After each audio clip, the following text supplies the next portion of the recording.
السلام علیکم ورحمۃ اللہ وبرکاتہ۔ الحمدللہ ہمارا 16 پارے کا یہ سیکنڈ لیکچر ہے، اور جس میں ہم سورہ الکہف سن رہے ہیں، اور اس کی آخری 10 آیات بہت ہی خوبصورت ہیں اور دجال کے فتنے سے محفوظ رکھنے والی ہیں، اور اس میں جو لیسنز ہیں ان پر غور کرنا بہت ضروری ہے۔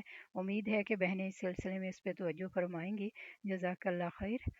نحمده ونصلي على رسوله الكريم، أما بعد، فأعوذ بالله من الشيطان الرجيم، بسم الله الرحمن الرحيم، ربي شرح لي صدري ويسر لي أمري واحلل عقدة من لساني يفقهوا قولي واجعل لي وزيرا من أهلي رب زدني علما رب زدني علما اللہم فقہنا فی الدین اللہم فقہنا فی الدین آمین ثم آمین۔ اس دن ہم لوگوں کو کھلا چھوڑ دیں گے، قیامت کے دن، کہ وہ ایک دوسرے سے گتھم گتھا ہو جائیں، اور سور پھونکا جائے گا، پھر ہم سب لوگوں کو اکٹھا کر دیں گے۔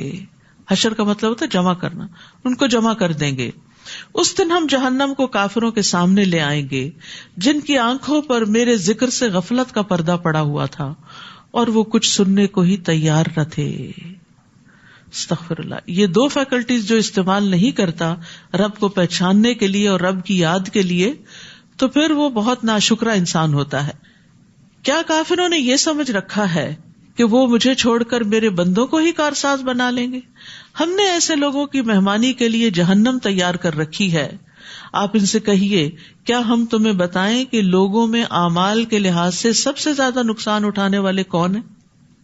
یعنی جو کام بھی کرتے ہیں لیکن انہیں ان کے کام کا کوئی فائدہ نہیں ہوگا، بلکہ الٹا نقصان ہی ہوگا۔ یہ وہ لوگ ہیں جنہوں نے اپنی تمام تر کوشش دنیا کی زندگی کے لیے ہی کھپا دی۔ ان کی نیت، ارادہ، ان کا غم، ہم، فکر، سب کا سب صرف دنیا تھی، اور جو کچھ انہوں نے کیا صرف دنیا کے فائدے کے لیے کیا۔ پھر وہ یہ بھی سمجھے بیٹھے ہیں کہ وہ بڑے اچھے کام کر رہے ہیں، یعنی اپنے کاموں پر، اپنی کارکردگی، پرفارمنس پر بڑے خوش بھی ہیں۔ تو اس بات کی دلیل ہے کہ کچھ لوگ کام تو کرتے ہیں اور وہ سمجھتے ہیں کہ وہ اچھا کام کر رہے ہیں، لیکن اس کے باوجود ان کی ساری محنت ضائع ہو جاتی ہے۔ اچھا کرنے کے باوجود ان کو حاصل کچھ نہیں ہوتا۔ وجہ عقیدے کی خرابی، ریاکاری، اللہ کے لیے کام نہ کرنا، اللہ کی رضا کے لیے محنت نہ کرنا، بلکہ صرف لوگوں کو دکھانے کے لیے تاکہ لوگ اپریشیٹ کریں۔ اور اب دیکھیے کہ یہ چیز بچپن سے ہی بچوں کے دل میں ڈالنی چاہیے۔ ہم ایک بڑا جملہ بولتے ہیں بے سوچے سمجھے، دیکھو لوگ کیا کہیں گے، میری ناک کٹ جائے گی، تمہارا خاندان کیا کہے گا، تمہیں کوئی قبول نہیں کرے گا، تمہیں کوئی پوچھے گا نہیں۔ ہر وقت لوگوں کی پریشانی ان کے دل پہ ڈالتے ہیں کہ لوگوں کی نظر میں اچھے بن جاؤ، لوگ اگر تمہیں اچھا سمجھ لیں گے تو تم کوئی چیز ہوگے، اور اگر لوگوں نے تمہیں ریجیکٹ کر دیا تو تم کچھ بھی نہیں۔ کتنا عارضی سہارا ہے اور کتنا بڑا دھوکا ہے اور کتنے بڑے نقصان کی بات ہے۔ ساری دنیا بھی اگر کسی کو ریجیکٹ کر دے اور حقیر سمجھنے لگے، لیکن اگر اس کا مقام اللہ کی نگاہ میں بلند ہے تو اس کو کوئی بھی نقصان نہیں۔ اور اگر ساری دنیا بھی کسی کی تعریفوں کے پل باندھ دے اور اس کو بڑے بڑے ایوارڈ سے نوازے، لیکن اللہ کے ہاں اس کا کوئی مقام نہیں، تو اس کا کوئی مقام نہیں۔ تو اس لیے انسان جو کچھ کرے اللہ کی رضا کو سامنے رکھتے ہوئے کرے، صرف اپنے لیے نہیں، بچوں کے دل میں بھی اللہ کا خوف پیدا کرے کہ اللہ کو کیا جواب دینا ہے۔ یہ ڈر نہیں پیدا کرے کہ لوگ کیا کہیں گے۔ یہ ایک بہت کمزور بنیاد ہے کہ جس کے اوپر کوئی کھڑا ہو۔ دوسری بات یہ ہے کہ ایمان کے بغیر نیک اعمال قبول نہیں ہوتے، کیونکہ شرک کرنے سے سارے اعمال ضائع ہو جاتے ہیں۔ کفر اعمال کو ضائع کرنے کا سبب ہے۔ اور شرک اصغر کیا ہے؟ ریاکاری۔ رسول اللہ صلی اللہ علیہ وسلم نے فرمایا، مجھے تمہارے حق میں سب سے زیادہ شرک اصغر کا خوف ہے۔ صحابہ نے عرض کیا، شرک اصغر کیا ہوتا ہے، یعنی چھوٹا شرک کیا ہوتا ہے؟ آپ نے فرمایا ریاکاری۔ اللہ عز و جل قیامت کے دن جب لوگوں کو بدلہ دے گا تو ریاکاروں سے کہے گا، ان ہستیوں کی طرف چلے جاؤ جن کے سامنے دنیا میں ریاکاری کرتے تھے، اور دیکھو کیا تم ان کے پاس کوئی بدلہ پاتے ہو؟ یہی لوگ ہیں جنہوں نے اپنے رب کی آیات اور اس کی ملاقات کا انکار کیا، لہٰذا ان کے سب اعمال برباد ہو جائیں گے. یعنی آخرت کی فکر کے بغیر، اللہ پہ ایمان کے بغیر کوئی کتنا بھی بڑا کام کر لے اس کو اس کا اجر ملنے والا نہیں. اور قیامت کے دن ہم ان کے لیے میزان ہی نہیں رکھیں گے، کفار کے اعمال نہیں تولے جائیں گے، اچھے برے نہیں. میزان جو ہے وہ مومنوں کے لیے ہے یا پھر منافقین کے لیے ہے. کفار جو ہیں ان کا سیدھا ہی فیصلہ کر دیا جائے گا، کیونکہ ان کا تو ایمان ہی نہیں تھا، تو جو اچھے کام کیے برے کیے سبھی برابر ہو گئے. یہ جہنم ہی ان کا بدلہ ہے، کیونکہ انہوں نے کفر اختیار کیا تھا اور میری آیات اور میرے رسولوں کا مذاق اڑاتے رہے. البتہ جو لوگ ایمان لائے اور نیک عمل کرتے رہے ان کی مہمانی فردوس کے باغات سے ہوگی. ایمان لا کر عمل صالح کرنے والوں کی جزا، جن میں وہ ہمیشہ رہیں گے اور کسی اور جگہ منتقل ہونا پسند نہ کریں گے. جنت میں کوئی بوریت ہی نہیں. بوریت دنیا میں ہوتی ہے کیونکہ اس کا مزہ لمیٹڈ ہوتا ہے، لیکن جنت میں لوگوں کا اتنا دل لگے گا کہ وہ وہاں سے ہلنا بھی نہیں چاہیں گے. لوگ کہتے ہیں نا اگر ہمیشہ رہنا تو پھر تھک نہیں جائیں گے، بور نہیں. بوریت جب ہوتی ہے جب انجوائے کرنے کی ہمارے اندر صلاحیت نہیں ہوتی. یعنی جب ہم دیکھ نہیں پاتے تو دنیا کی رونقیں تو پھر بیکار ہو جاتی ہیں نا. تو اسی طرح جو ہماری کیپیسٹی نہیں ہوتی کسی چیز کو انجوائے کرنے کی تو پھر وہ چیزیں ہم پر بوجھ ہو جاتی. تو جنت میں انجوائے کرنے کی کیپیسٹی بھی بڑھ جائے گی اور اس کے ساتھ ساتھ نعمتیں بھی بہت زیادہ ہوں گی. آپ ان سے کہہ دیجئے اگر میرے رب کی باتیں لکھنے کے لیے سمندر سیاہی بن جائے تو سمندر ختم ہو جائے گا، مگر میرے رب کی باتیں ختم نہ ہوں گی، خواہ اتنی ہی اور بھی سیاہی یعنی سمندر لے آیا جائے. آپ ان سے کہہ دیجئے انما انا بشر مثلکم، میں تو تمہارے جیسا ایک انسان ہوں. ہاں یہ فرق ضرور ہے کہ میری طرف وحی کی جاتی ہے کہ تمہارا الہ صرف ایک ہی الہ ہے. لہٰذا جو شخص اپنے رب سے ملنے کی امید رکھتا ہے اسے چاہیے کہ وہ نیک عمل کرے. رب کی ملاقات کا شوق ہے تو اچھے اچھے کام کر لو، بہترین چیزیں تیار کرو ساتھ لے جانے کے لیے، اور اپنے رب کی عبادت میں کسی دوسرے کو شریک نہ کرے، یعنی ریاکاری نہ کرے، کوئی دکھاوا نہ کرے، کسی اور کے لیے اچھے کام نہ کرے. سورۃ مریم. بسم اللہ الرحمن الرحیم.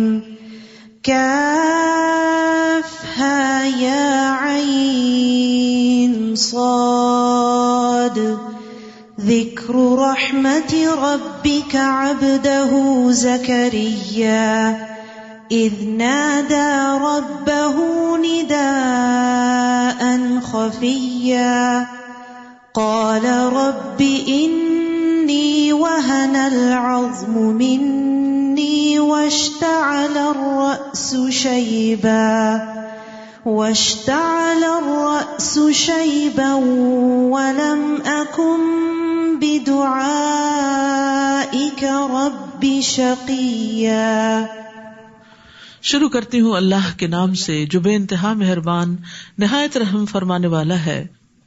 کاف ہا یا عین صاد. یہ آپ کے رب کی اس رحمت کا ذکر ہے جو اس نے اپنے بندے زکریا پر کی علیہ السلام.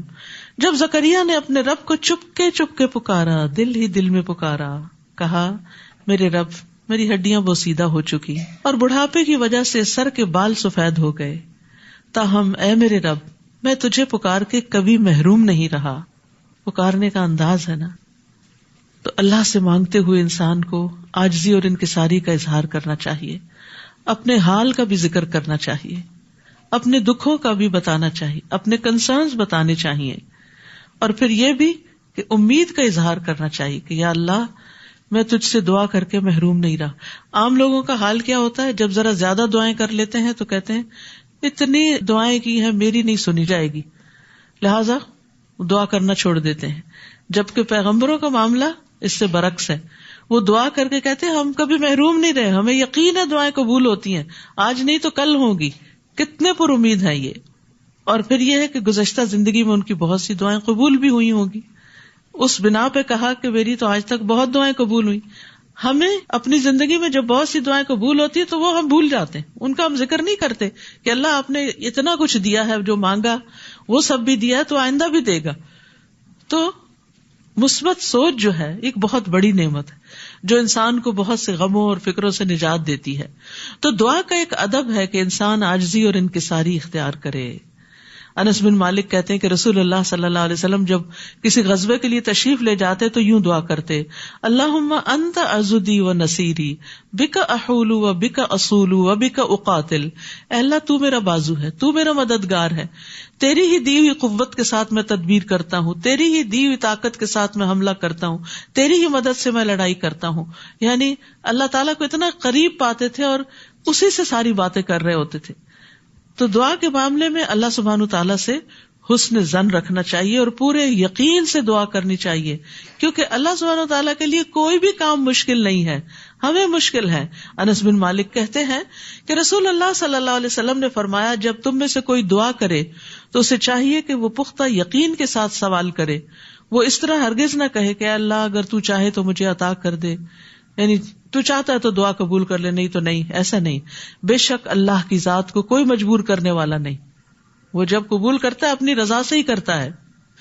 پھر وہ کہتے ہیں میں اپنے پیچھے اپنے بھائی بندوں کی برائیوں سے ڈرتا ہوں اور میری بیوی بانجھ ہے، تو اپنی جناب سے مجھے ایک وارث عطا فرما جو میرے اور آل یعقوب کا وارث بنے، اور اے میرے رب اسے پسندیدہ انسان بنانا.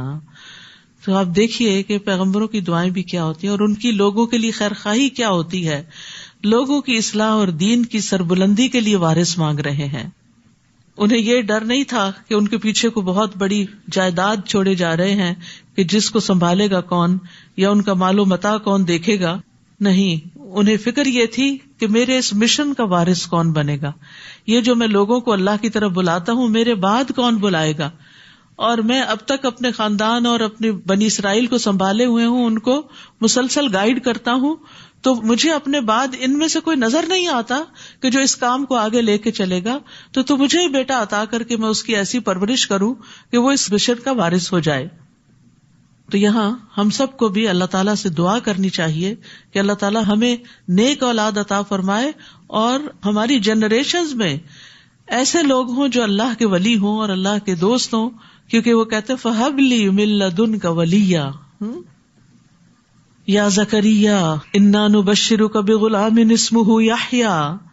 اللہ تعالیٰ نے جواباً فرمایا زکریا ہم تمہیں ایک لڑکے کی بشارت دیتے ہیں جس کا نام یحییٰ ہوگا. یہ ایک واحد نام ہے جو اللہ تعالیٰ نے خود رکھا، اس سے پیشتر اس نام کا کوئی دوسرا آدمی ہم نے پیدا نہیں کیا، اور یہ بالکل یونیک نیم تھا. تو اللہ سبحانہ تعالیٰ نے نہ صرف یہ کہ دعا قبول کی، انہیں عزت بخشی، انہیں بیٹا دیا اور اس کا نام بھی خود رکھا. اتنی اچھی طرح دعا قبول کی. زکریا نے عرض کی اے میرے رب میرے ہاں لڑکا کیسے ہوگا جبکہ میری بیوی بانجھ ہے اور میں بڑھاپے کی حد کمال کو پہنچ چکا ہوں. اللہ تعالیٰ نے فرمایا ہاں ایسا ضرور ہوگا.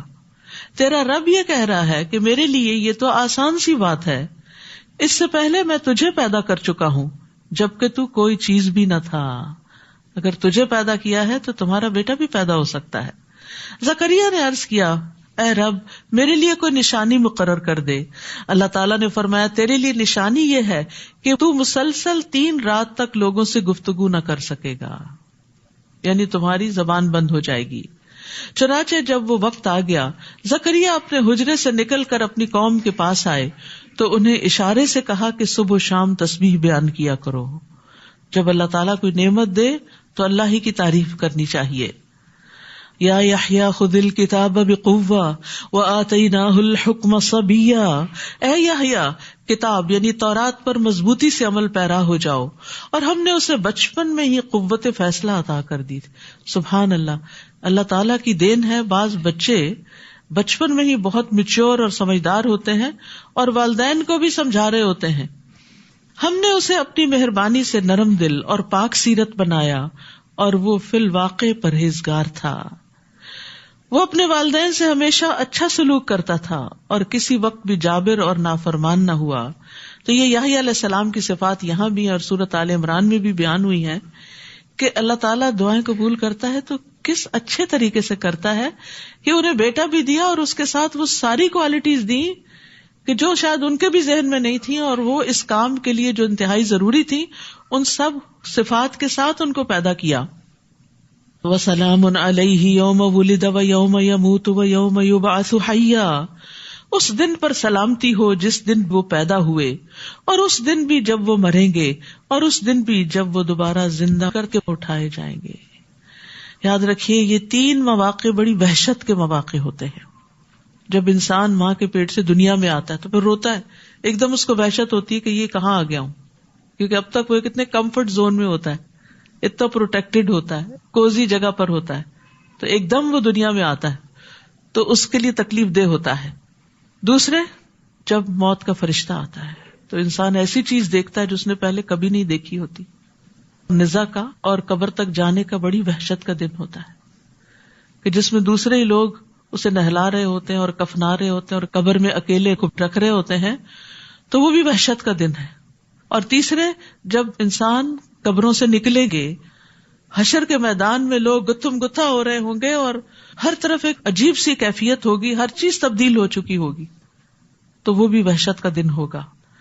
تو اللہ سبحانہ وتعالیٰ نے یحییٰ علیہ السلام کے لیے ان تینوں دنوں میں سلامتی کا وعدہ کیا کہ ان کے لیے ان 3 اوقات میں کوئی وحشت نہیں ہوگی۔ اپنے لیے بھی دعا مانگے، یا اللہ ہمارے لیے بھی موت کے دن قبر میں اور آخرت میں وحشت نہ ہو، ہمیں تو اپنی طرف سے سلامتی سے نوازنا۔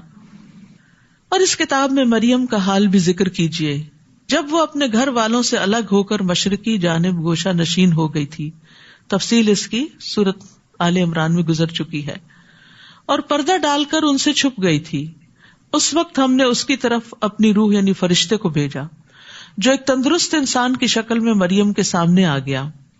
وہ بولی، اگر تمہیں کچھ اللہ کا خوف ہے تو میں تم سے اللہ کی پناہ مانگتی ہوں، کیونکہ ان کا کبھی کسی مرد سے انٹریکشن نہیں ہوا تھا اور وہ عبادت کے لیے آئی تھی، اور ایک دم اپنی عبادت گاہ میں ایک مرد کو دیکھ کر بہت پریشان ہو گئی۔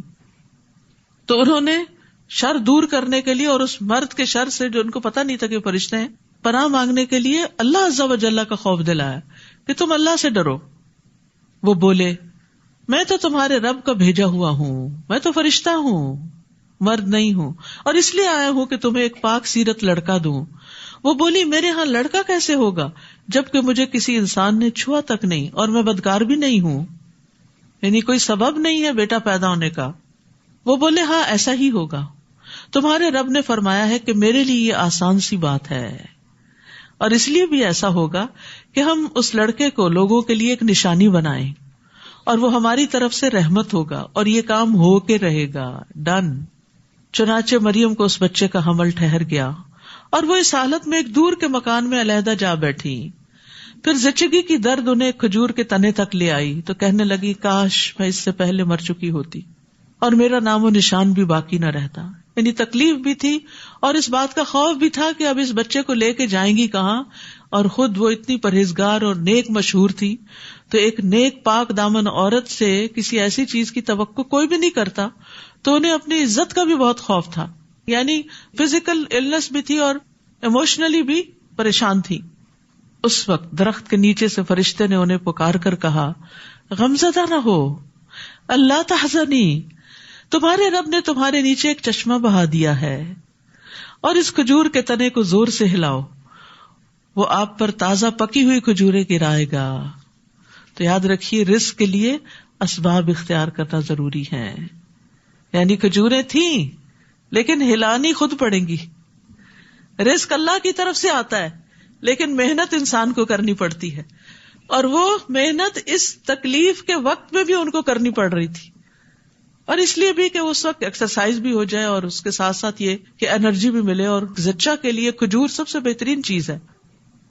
اور آج کل آپ دیکھ رہے ہیں کہ افطار کے وقت اتنے لمبے دن کے بعد پانی اور کھجور کھانے کے بعد یوں لگتا سیراب ہو گئے اور کچھ کھانے کی ضرورت نہیں ہے۔ کیا برکت ہے رمضان کی، اور کیا برکت ہے سحری کھانے کی، اور کیا برکت ہے افطار کی، سبحان اللہ۔ یعنی ایک عجیب ایکسپیرینس ہے، آپ سبھی کر رہے ہوں گے اس کو۔ رمضان آنے سے پہلے سبھی ڈرے ہوں گے لنچ ٹائم پہ کیا ہوگا، بڑی سخت بھوک لگتی، پتہ نہیں کہاں غائب ہوئی ہیں وہ بھوکیں ساری۔ یہ اللہ کی رحمت ہے، اور یہ ایک زبردست روحانی ایکسپیرینس ہوتا ہے جو اللہ سبحانہ وتعالیٰ ہر سال ہمیں کراتے ہیں، اور فزیکلی بھی اور ایموشنلی بھی ایک تزکیہ کرتے ہیں بندوں کا۔ تو رمضان ایک بہت بڑی نعمت ہے اللہ سبحانہ وتعالیٰ کی۔ تو بہرحال یہاں جو بات کی جا رہی ہے وہ یہ کہ انسان کو چاہیے کہ رزق کی تلاش میں کوئی نہ کوئی سبب اور ہیلا کرے، بیٹھا نہ رہے میں اللہ پہ توکل کرتا ہوں کچھ آ ہی جائے گا، ٹپک پڑے گا، نہیں، کچھ نہ کچھ کوشش کرنی پڑتی ہے.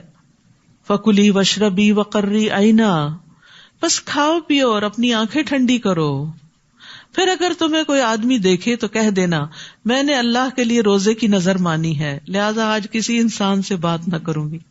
اب آئے گی الزامات کی بچھاڑ، تو اس کے جواب میں خاموشی. کتنا زبردست حل بتایا گیا. اور پھر اللہ کے لیے نظر مانی. ان کی شریعت میں چپ کا روزہ ہوتا تھا، شکر ہے ہماری بھی نہیں، ورنہ ہم دورہ قرآن کیسے کرتے. اور پھر ایک اور بات یہ کہ چپ اللہ کے لیے اور بولنا بھی اللہ کے لیے. تو اصل عبادت یہی ہوتی ہے کہ جو چیز اللہ تعالی پسند کرے اس کو اس وقت پہ کر لینا، یہی اصل اطاعت ہے. یعنی اس پہ عقل یا لاجک اور یہ ساری چیزیں کاؤنٹ نہیں کرتی. اس پہ یہ دیکھنا پڑتا ہے کہ اللہ تعالیٰ کس مقرر وقت پہ آپ سے کیا چاہتے. سحری کے وقت کھانا روک دیں، افطاری کے وقت کچھ نہ کچھ ضرور کھائیں، چاہے پانی کا ایک گھونٹ ہی کیوں نہ ہو. تو یہاں پر اللہ سبحانہ تعالیٰ نے ان کو یہ کہا کہ آپ نے بولنا نہیں، بس چپ رہنا ہے. فَأَتَتْ بِهِ قَوْمَهَا تَحْمِلُهُ، پھر وہ اس بچے کو اٹھائے اپنی قوم میں آئیں. وہ کہنے لگے مریم تو بہتان والی چیز لائی ہے، یہ تو کچھ اچھا نہیں کیا تم نے. اے ہارون کی بہن، نہ تو تیرا باپ کوئی برا آدمی تھا اور نہ ہی تیری ماں بدکار تھی. مریم نے اس بچے کی طرف اشارہ کر دیا تو وہ کہنے لگے ہم اس سے کلام کیسے کریں جو ابھی گود کا بچہ ہے. بچہ بول اٹھا، قال انی عبد اللہ آتانی الکتاب وجعلنی نبیا، میں اللہ کا بندہ ہوں، اللہ نے مجھے کتاب دی ہے اور نبی بنایا. سبحان اللہ. گود میں جو بچہ ہے اس کو نبوت عطا کر دی گئی ہے کہ یہ بڑا ہو کر اس کا کام کیا ہوگا. اور خاص طور پر یہ جو عیسیٰ علیہ السلام کی زبان سے کہلوایا گیا انی عبد اللہ، میں اللہ کا بندہ ہوں. تو جب بھی کوئی کرسچن آپ سے انٹریکٹ کرے اور عیسیٰ علیہ السلام کی پوزیشن پوچھنا چاہے کہ ہمارے دین میں کیا ہے، تو اس کو سورۃ مریم پڑھنے کے لیے دیا کریں کہ ہماری کتاب حضرت مریم کے بارے میں کیا کہتی ہے اور حضرت عیسیٰ کے بارے میں کیا کہتی ہے کہ انی عبداللہ، میں اللہ کا بندہ ہوں اور جہاں کہیں بھی میں رہوں اس نے مجھے بابرکت بنایا. وجعلنی مبارکا اینما کنت. کچھ لوگ خیر کی کنجیاں ہوتے ہیں، جہاں جاتے ہیں خیر پھیلاتے، جہاں جاتے ہیں دوسروں کی خوشی اور آرام کا سبب بنتے ہیں، ایسے لوگ مبارک ہوتے ہیں. اور کچھ لوگ شر کی کنجیاں ہوتے ہیں اور خیر کے تالے ہوتے ہیں. حدیث کے مفہوم سے اخذ کیا یہ بات میں نے، یعنی کچھ لوگوں سے آپ خیر کی توقع کر ہی نہیں سکتے. وہ آئیں گے تو آپ گھبرا اٹھیں گے، پتہ نہیں اب یہ کیا بات کریں گے، کون سا تانا دیں گے اور کہاں نقصان دے دیں گے اور کس چیز پہ تنقید شروع کر دیں گے اور کیا چیز خراب کر کے جائیں گے. تو یہ ساری چیزیں شر سے تعلق رکھتی ہیں. تو اب یہاں پر آپ دیکھیے کہ اللہ نے ان کو مبارک بنایا جہاں بھی میں ہوں، اینما کنت، واوصانی بالصلاۃ والزکاۃ، اور جب تک میں زندہ رہوں مجھے نماز اور زکوٰۃ ادا کرنے کا حکم دیا. ما دمت حیا وبرم بوالدتی ولم یجعلنی جبارا شقیا، اور یہ بھی کہ میں اپنی والدہ سے بہتر سلوک کرتا رہوں، والدین نہیں صرف والدہ، کیونکہ والد تو تھے ہی نہیں. نیز اللہ نے مجھے جابر اور بدبخت نہیں بنایا. تو اس میں آپ دیکھیے کہ ایک طرف حقوق اللہ اور دوسری طرف حقوق العباد. اللہ کی عبادت میں صلاۃ اور زکوٰۃ، اور پھر ماں کے ساتھ حسن سلوک اور کسی کے ساتھ برا نہیں کرنا. لم یجعلنی جبارا شقیا، بدبخت نہیں ہوں، ظالم نہیں ہوں. ان صفات کا خاص طور پر کیوں ذکر کیا؟ کیونکہ بنی اسرائیل کے اندر یہ چیزیں ختم ہو چکی تھی. آج امت مسلمہ کا یہی حال ہے. نماز ختم ہو گئی ہے، زکوٰۃ ختم ہو گئی ہے. کسی وقت بھی آپ جا کے مسجدوں میں دیکھیں کتنے لوگ ملیں گے آپ کو. گھروں کے اندر آپ دیکھیں کیا اہتمام ہے نماز کا. اور پھر دوسری طرف زکوٰۃ بھی منمانے طریقے سے جو دینا ہو چیریٹی میں دیتے رہتے ہیں، باقاعدہ کیلکولیشن کر کے زکوٰۃ اینولی نہیں نکالتے، کیونکہ زکوٰۃ اس وقت تک ادا نہیں ہوتی جب تک اس کی نیت نہ ہو، جب تک اس کا حساب کتاب نہ ہو، اور جب تک وہ ان لوگوں کو نہ دی جائے جن کو دینا ضروری ہے. فریضہ ادا نہیں ہوتا. اور دوسری طرف والدین کے ساتھ آج اولاد کیا کر رہی ہے ہم سب جانتے ہیں. تو بنی اسرائیل جو تھے اس کے اندر یہی خرابیاں پیدا ہو چکی تھی. تو خاص طور پر عیسیٰ علیہ السلام ان خوبیوں کو لے کر آئے تھے. اور والدہ کا خیال اس لیے بھی کہ ان کے معاشرے میں بھی عورت بڑی کمزور تھی، عورت کے حقوق نہیں تھے. تو عیسیٰ علیہ السلام نے جب کہا کہ اپنی والدہ کے ساتھ اچھا سلوک کروں گا، تو یہ اصل میں عورت کے حقوق کی ایک بات ہے. والسلام علی یوم ولدت و یوم اموت و یوم ابعث حیا، مجھ پر سلامتی ہو جس دن میں پیدا ہوا، جس دن میں مروں گا، اور اس دن بھی جب میں زندہ کر کے اٹھایا جاؤں گا. وہی 3 مواقع ہیں وحشت کے جن میں سلامتی کی بات ہو رہی ہے. یہ ہے عیسیٰ ابن مریم کا قصہ. یہی سچی بات ہے جس میں وہ جھگڑا کر رہے ہیں. اللہ کو یہ شایع نہیں کہ کسی کو اپنا بیٹا بنائے. وہ ایسی باتوں سے پاک ہے. جب وہ کسی کام کا فیصلہ کرتا ہے تو بس یہ کہہ دیتا ہے کہ ہو جا، تو وہ ہو جاتا ہے. وَإِنَّ اللَّهَ رَبِّي وَرَبُّكُمْ فَاعْبُدُوهُ هَذَا صِرَاطٌ مُسْتَقِيمٌ. اور آپ انہیں بتائیں کہ اللہ ہی میرا اور تمہارا رب ہے، لہٰذا اسی کی عبادت کرو، یہی سیدھی راہ ہے. پھر مختلف گروہوں نے آپس میں اختلاف کیا. بس ایسے کافروں کے لیے ہلاکت ہے جو بڑے دن کی حاضری کا انکار کر رہے ہیں. جس دن وہ ہمارے پاس آئیں گے اس روز وہ خوب سن رہے اور دیکھ رہے ہوں گے، لیکن یہ ظالم آج کھلی گمراہی میں پڑے ہوئے ہیں. نیز انہیں پچھتاوے کے دن سے ڈرائیے، یوم الحسرہ، جب ہر کام کا فیصلہ کیا جائے گا. آج تو یہ لوگ غفلت میں پڑے ہیں اور ایمان نہیں لا رہے. حسرت کہتے ہیں شدید ترین ندامت کو، اور ایسی چیز پہ مر مٹنا جو انسان سے چھوٹ گئی ہو اور اسے پکڑنا ممکن نہ ہو. کوئی اپرچونٹی ہاتھ سے نکل جائے، کوئی بہت قیمتی چیز اس سے فوت ہو جائے. تو قیامت کے دن کو یوم الحسرہ اس لیے کہا گیا کہ اس دن سب اپنی کوتاہیوں پر سخت نادم ہوں گے، حتیٰ کہ مومن بھی نادم ہوں گے. کہ اس دن انسان سوچے گا کہ میں نے اپنا فلاں وقت کیوں ضائع کیا، میں اس کام میں کیوں پڑی رہی، میں نے زیادہ بہتر طریقہ زندگی کیوں نہ اختیار کیا. یاد رکھیے، ہر وہ جگہ جہاں اللہ کا ذکر نہ کیا جائے وہ انسان کے لیے قیامت کے دن باعث حسرت ہوگی. رسول اللہ صلی اللہ علیہ وسلم نے فرمایا، جو لوگ کسی جگہ پر مجلس کریں لیکن اس میں اللہ کا ذکر نہ کریں، وہ ان کے لیے قیامت کے دن باعث حسرت ہوگی. اور جو آدمی کسی رستے پر چلتے ہوئے اللہ کا ذکر نہ کرے، گاڑی چلاتے ہوئے اگر ذکر نہیں کرے، وہ چلنا بھی قیامت کے دن اس کے لیے باعث حسرت ہوگا. اور جو آدمی اپنے بستر پر آئے یعنی سونے کے لیے لیکن وہ وہاں اللہ کا ذکر نہ کرے تو وہ سونا بھی اس کے لیے باعث حسرت ہوگا. لیکن اس کے برعکس جو ذکر کر کے سوتا ہے اور وضو کی حالت میں سوتا ہے، اس کی ساری رات عبادت میں لکھی جاتی ہے. بلا شبہ ہم ہی زمین اور اس پر موجودہ سب چیزوں کے وارث ہوں گے اور انہیں ہمارے ہی ہاں لوٹ کر آنا ہے. اور اس کتاب میں سیدنا ابراہیم کا قصہ بیان کیجئے. بلا شبہ وہ راست باز انسان اور ایک نبی تھے، بڑے سچے انسان تھے.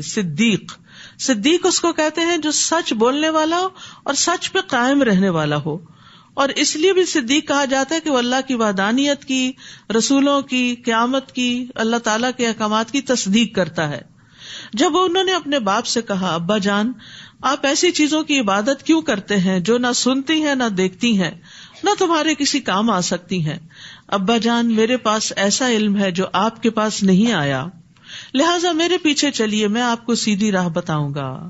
بعض اوقات ایسا ہوتا ہے کہ اولاد والدین سے زیادہ سمجھدار ہوتی ہے. ابا جان شیطان کی عبادت نہ کیجیے، وہ تو اللہ کا نافرمان ہے. کتنی زبردست لاجک دی انہوں نے.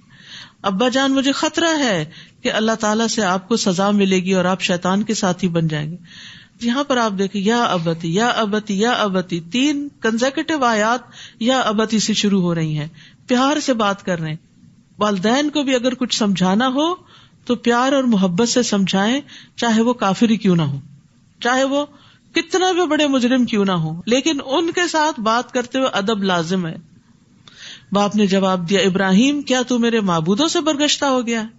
اگر تو اس کام سے باز نہ آیا تو میں تجھے سنسار کر دوں گا، اور بہتر یہ ہے کہ تو ایک طویل مدت تک کے لیے میری آنکھوں سے دور چلا جا، نکل جاؤ یہاں سے. گھر سے کک آؤٹ کر دیا. ابراہیم نے جواب دیا، ابا جان آپ پر سلام ہو، میں اپنے رب سے آپ کے لیے بخشش کی دعا کروں گا. بلا شبہ میرا رب مجھ پر مہربان ہے. میں آپ لوگوں کو بھی چھوڑے جا رہا ہوں اور ان کو بھی جنہیں تم لوگ اللہ کے سوا پکارتے ہو. میں تو اپنے رب ہی کو پکاروں گا. مجھے امید ہے کہ میں اپنے رب کو پکار کر کبھی محروم نہ رہوں گا. وہی امید والی بات جو زکریا علیہ السلام کے اندر تھی. اللہ اکون بدعاء ربی شقیہ. رب سننے والا ہے، کوئی نا امیدی نہیں، مایوسی نہیں. پھر جب ابراہیم علیہ السلام ان لوگوں کو چھوڑ کر ہجرت کر گئے اور ان چیزوں کو بھی جنہیں وہ لوگ اللہ کے سوا پوجتے تھے انہیں بھی چھوڑ دیا، تو ہم نے انہیں اسحاق عطا کیا اور اس کے بعد یعقوب بھی. ان سب کو ہم نے نبی بنایا. کس طرح اللہ سبحانہ و تعالیٰ نے کمپنسیٹ کیا. والدین اور رشتہ دار اور ماں باپ اور خاندان اور کنبہ اور قبیلہ اور دوست اور علاقہ، ان سب کا بہترین نعم البدل دیا کہ نیک اولاد دی. بعض اوقات انسان ماں باپ کے گھر دکھی ہوتا ہے، آگے اللہ تعالیٰ اس کو سسرال میں بڑے بھاگ لگا دیتا ہے. تو انسان کو کبھی مایوس نہیں ہونا چاہیے. کبھی شوہر کی طرف سے کوئی تکلیف پہنچتی ہے تو اولاد کی طرف سے آنکھوں کی ٹھنڈک نصیب ہو جاتی ہے. تو انسان کو اللہ تعالیٰ سے خیر ہی مانگتے رہنا چاہیے. ہم نے ان سب کو اپنی رحمت سے نوازا تھا اور ذکر خیر سے بلند کیا تھا. وَجَعَلْنَا لَهُمْ لِسَانَ صِدْقٍ عَلِيًّا، یعنی ان کو دنیا میں بھی اچھی ناموری عطا کی. السلام علیکم ورحمۃ اللہ وبرکاتہ. الحمدللہ ہمارا 16 پارے کا سیکنڈ لیکچر کمپلیٹ ہو چکا ہے، اور اس میں ہم نے جو سورہ مریم کے واقعات دیکھے ہیں اس میں حضرت زکریہ علیہ السلام جو انتہائی بڑھاپے کی حالت میں اور انتہائی مایوسی کی حالت میں بھی دعا کرتے ہیں اور کہتے ہیں کہ یا اللہ میں آپ سے دعا کر کے کبھی مایوس نہیں ہوا. تو اللہ نے تعالیٰ نے کس طرح ان کو یحییٰ علیہ السلام عطا فرمائے، پھر ان کی صفات اور ان کا نام اللہ تعالیٰ نے خود رکھا. اور اس کے بعد ہمیں حضرت مریم علیہ السلام کی زندگی کے کچھ واقعات ملتے ہیں. جب حضرت موسیٰ علیہ السلام پیدا ہوئے تو اس وقت ان کو کیسے کیسے حالات کا سامنا کرنا پڑا. اور پھر حضرت ابراہیم علیہ السلام کا ذکر ہے کہ وہ ان کی کس طرح ان کی آزمائش ہوئی، ان کے والد کی طرف سے، ان کی قوم کی طرف سے. اور پھر آگے اللہ تعالیٰ نے ان کو کس طرح حضرت اسحاق علیہ السلام، حضرت یعقوب علیہ السلام اور اس سے نوازا. اور اسی طرح ہمیں بھی دیکھنے کی ضرورت ہے کہ ہمارے یعنی پیغمبروں کی زندگی سے ہم بہت کچھ سیکھ سکتے ہیں کہ وہ کس طرح اللہ تعالیٰ نے ان کو کیسی کیسی آزمائشوں میں ڈالا، اور پھر ان کا ذکر خیر قیامت تک کے لیے اللہ تعالیٰ نے قرآن پاک میں کس طرح محفوظ کر دیا، ہمارے سمجھنے کے لیے، ہماری رہنمائی کے لیے، تاکہ ہم بھی یہ جان سکیں کہ اللہ تعالیٰ نے جو نعمتیں، جو رحمتیں ہمیں دی ہیں، ہم نے اس کو کس طرح اللہ تعالیٰ کی رضا کے لیے استعمال کرنا ہے اور کس طرح اپنی آخرت کی تیاری کرنی ہے. جزاک اللہ خیر. اللہ تعالیٰ سے ہم وہ ساری بھلائیاں، ساری رحمتیں، سارا فضل مانگتے ہیں جو ہمارے پیارے نبی حضرت محمد صلی اللہ علیہ وآلہ وسلم مانگا کرتے تھے. اور ہم ان تمام شرور سے پناہ چاہتے ہیں جن سے ہمارے پیارے نبی حضرت محمد صلی اللہ علیہ وآلہ وسلم پناہ مانگا کرتے تھے. ربنا تقبل منا انك انت السميع العليم وتب علينا انك انت التواب الرحيم. سبحان ربك رب العزة عما يصفون، سلام على المرسلين، الحمد لله رب العالمين. سبحانك اللهم وبحمدك أشهد أن لا إله إلا أنت أستغفرك وأتوب إليك. السلام عليكم ورحمة الله وبركاته. جزاك الله خير.